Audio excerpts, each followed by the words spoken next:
কোনো দেশই তো পারফেক্ট না, ঠিক না? এবং দেশ আস্তে আস্তে আস্তেই আগাবে। পৃথিবীতে এরকম অনেক ইকোনমি আছে যেটা আপনি দেখবেন 100 বছরে করেছে। আমরা বাংলাদেশ হিসেবে কিন্তু একটা রেজিলেন্ট জাতি, রেজিলেন্ট ইকোনমি। আমরা 50 বছরে অনেক কিছু করে ফেলেছি যেটা পৃথিবীর অনেক দেশই কিন্তু করতে পারেনি। সো ইনভেস্টাররা কিন্তু বাংলাদেশে অনেক চ্যালেঞ্জেস আছে, কিন্তু প্রতি চ্যালেঞ্জের জন্য কিন্তু একটা প্রফিট রেশিও থাকে। তারা এখনও মনে করে যে বাংলাদেশ একটা খুবই সম্ভাবনাময় দেশ যেখানে ইনভেস্টমেন্ট করা যায়, এবং এর জন্য কিছু কিছু জিনিস আছে যেটা আগামী 10 বছর বা 15 বছরের মধ্যে আমাদের লজিস্টিক খাত, ইনফ্রাস্ট্রাকচার খাত, এই খাতগুলোকে, এবং আপনারা জানেন যে ওরা বলে যে বিভিন্ন সেক্টরে সরকারি মহলেও আমাদের অনেক অ্যাপ্রুভাল অথরিটি অনেক বেশি থাকে, এটাকে কমিয়ে নিয়ে এসে ব্যবসা সুলভ বান্ধব একটা এনভায়রনমেন্ট তৈরি করতে আমরা বিশ্বাস রাখি। এটা সামনের দিকে হয়ে যাবে, এবং বহির্বিশ্বের ফরেন ইনভেস্টররাও আমাদের দেশের প্রতি ওনারা ইন্টারেস্টেড হবে।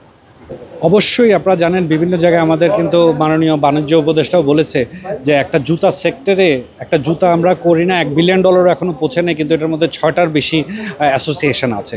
এবং এই অ্যাসোসিয়েশন এবং এফবিসিসিও যদি বলেন, এই অ্যাসোসিয়েশনের নামে লিডারশিপ তৈরি করা, এই জিনিসটাকে কিন্তু রোধ করতে হবে।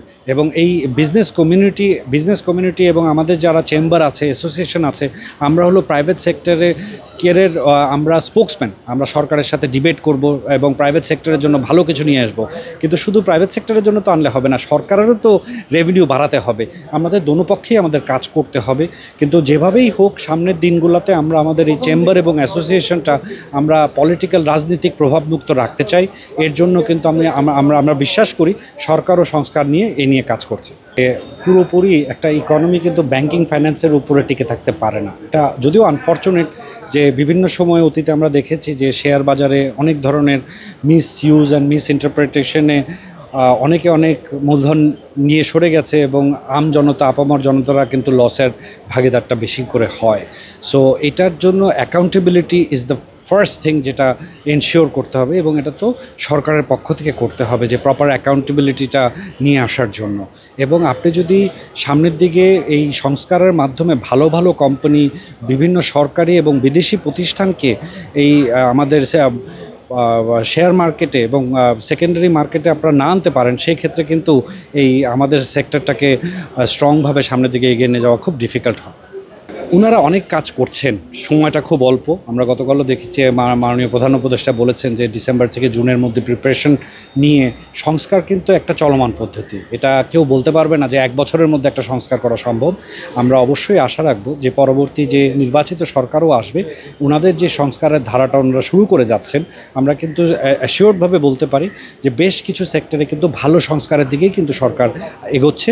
এবং এই সেক্টরটাকে আপনার পুঁজিবাজারটাকে আবার যদি সিরিয়াসলি আপনাকে সামনের দিকে এগিয়ে নিয়ে যেতে হয় এবং পুনরুজ্জীবিত করতে হয়, এটা একটা লং টার্ম সংস্কার দরকার।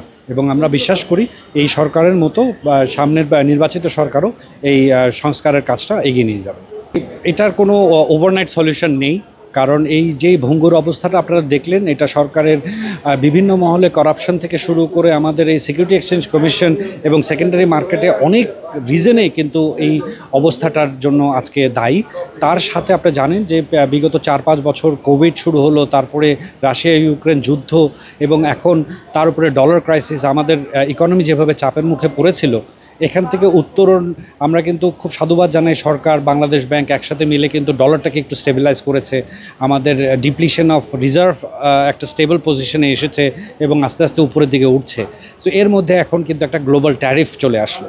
সো এই মুহূর্তে খুব সোচ্চারভাবে সরকারকে কাজ করতে হবে, প্রাইভেট সেক্টর, পাবলিক সেক্টর একসাথে মিলে, যে এই ডিফিকাল্ট সার্কামস্টেন্সেসে আমরা কিভাবে এটাকে গেইন নিতে পারি, এবং সামনের দিকে আর যাতে একটা দেশেরও তো একটা লিমিট থাকে, একটা ইকোনমিরও একটা শক নেওয়ার লিমিট থাকে, এই লিমিটগুলোকে অতিক্রম করে আমরা সামনের দিকে কিভাবে যেতে পারি, একসাথে কাজ করে আশা করি, আমরা বিশ্বাস রাখি যে সামনের দিকের দিনগুলো আমাদের ভালো হবে।